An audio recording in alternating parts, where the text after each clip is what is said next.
प्रिय दोस्तों, एक खास उम्र होते ही हम सभी के ऊपर रोजी रोटी कमाने की मजबूरी आ जाती है। जीवन में हमेशा कोई ना कोई मजबूरी या समस्या बनी रहती है, जिसके बीच हमें अपने करियर और पेशे का चयन करना पड़ता है।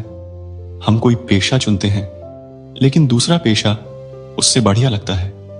मन डांवाडोल होकर सोचता है, क्यों ना इस काम को छोड़कर दूसरा चुन ले।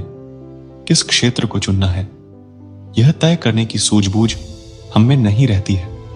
यदि ऐसा लगता है तो कोई बात नहीं।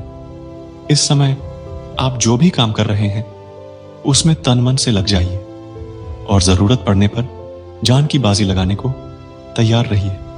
आप जो भी काम करते हैं उसमें अगर 100% समर्पण के साथ लग जाएंगे तो आपकी अंतर चेतना स्वयं आपको सही रास्ते पर ले जाएगी। जब आपको काम करते समय उसमें खुशी का एहसास होने लगे तो समझिए कि आप पूर्ण रूप से काम कर रहे हैं। मजबूरी में काम करने की भावना आए तो उस काम को आप बेमन से कर रहे होते हैं। जो लोग परिवार के पूरे बोझ को कंधे पर ढोने के दुख के साथ काम करते हैं, उनकी कौन सी इच्छा पूरी होगी। ऐसे में उच्च रक्तचाप, अल्सर और मनोरोग आदि समस्याएं हमारे शरीर में घर करने के लिए बिन बुलाए हाजिर हो जाएंगी। दोस्तों, इस संबंध में एक लोक कथा प्रचलित है। प्रचलित कथा के अनुसार एक बार की बात है, एक छोटे से गांव में एक महान संत अपने शिष्य के साथ तीर्थ यात्रा पर निकले थे। रास्ते में उनकी दृष्टि एक गांव पर पड़ी, जहां एक मंदिर का निर्माण प्रारंभ हो रहा था। संत ने उस स्थान पर एक मजदूर से पूछा, भाई, यहां क्या बन रहा है? मजदूर ने चिढ़ते हुए जवाब दिया, बाबा, मुझे नहीं पता, मुझे बस अपना काम करने दो। संत ने देखा कि मजदूर अपने काम को बस एक मजबूरी मानकर कर रहा था। वे आगे बढ़े और दूसरे मजदूर से पूछा, जो काम के बारे में बस अपनी रोजगारी के लिए सोच रहा था। इस बार भी उन्हें उत्तर नहीं मिला। अंत में संत और उनका शिष्य एक तीसरे मजदूर के पास पहुंचे, जो अपने काम में पूरी तरह से लिप्त था। संत ने उससे पूछा, भाई, यहां क्या बन रहा है? तीसरे मजदूर ने खुशी से उत्तर दिया, बाबा, यहां मंदिर बन रहा है। हमारे गांव में अब तक कोई मंदिर नहीं था, तो हमें हमेशा दूसरे गांव जाना पड़ता था उत्सव मनाने। अब इस मंदिर के बाद हमारे लोगों को दूसरे जगह जाने की जरूरत नहीं होगी। संत ने पुनः पूछा, क्या तुम अपने काम से खुश हो? मजदूर ने उत्साहपूर्वक कहा, बाबा, मुझे इस काम में बड़ा आनंद मिलता है। छेनी हथौड़े की आवाज मुझे संगीत की तरह सुनाई देती है और मंदिर के खंभों को बनाने में मुझे बहुत सुख मिलता है। संत ने अपने शिष्य को बताया, इस कथा में छुपी बड़ी सीख है।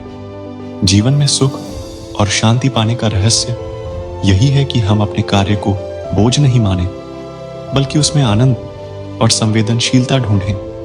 जो लोग अपने काम को बस रोजगार समझते हैं, वे कभी भी पूर्णतः खुश नहीं हो सकते, जबकि जो अपने काम में उत्साह से लिप्त रहते हैं, वे हमेशा सुखी रहते हैं। इस कहानी से हमें यही शिक्षा मिलती है कि हमारी जिंदगी की सफलता और सुख का रहस्य उसी काम में छिपा होता है, जिसमें हमारा मन, हमारी भावनाएं और हमारी उत्सुकता समाहित होती है।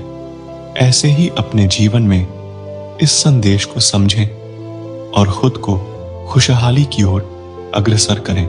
यदि रेलवे प्लेटफॉर्म पर घोषणा सुनाई देती है, आपकी गाड़ी 4 घंटे देरी से आएगी, वहां मौजूद सारे लोग मुरझाए चेहरे के साथ बैठे रहेंगे, मानो कयामत आने वाली हो। इस दौरान वे परेशानी के साथ रेल प्रबंधन को कोसते रहेंगे। इससे आप क्या हासिल कर रहे हैं? क्या इससे गाड़ी जल्दी आ जाएगी? इन पलों को खुशी खुशी भी तो काट सकते हैं। आप उस समय बच्चों पर गौर कीजिए। अपने हाथ में जो भी चीज है उसे लेकर मस्ती से खेलते हुए मिलेंगे, किसी तरह की परेशानी के बिना। बच्चे व्यर्थ में खुद को दुख नहीं देते। जो भी पल सामने है खुशी से उनका आनंद लेते हैं। बिना किसी झंझट पाले अपने जीवन को पूर्ण बना लेते हैं। लेकिन आप जिंदगी में खुशी पाने के मकसद से आप खुद को दुखी बना लेते हैं। परेशान हुए बिना, तनाव के दबाव में आए बगैर जिस काम को करना हो उसे जिम्मेदारी की भावना के साथ निभाइए। दुखी होने से मन का बोझ कम होने वाला नहीं है। खुश मिजाज इंसान ही किसी भी काम को अनायास खेल खेल में कर सकते हैं। इसी तरह हमेशा सकारात्मक कहानियां सुनने के लिए इस वीडियो को लाइक करें और मोटिवेशनल लैब चैनल को सब्सक्राइब करें। धन्यवाद।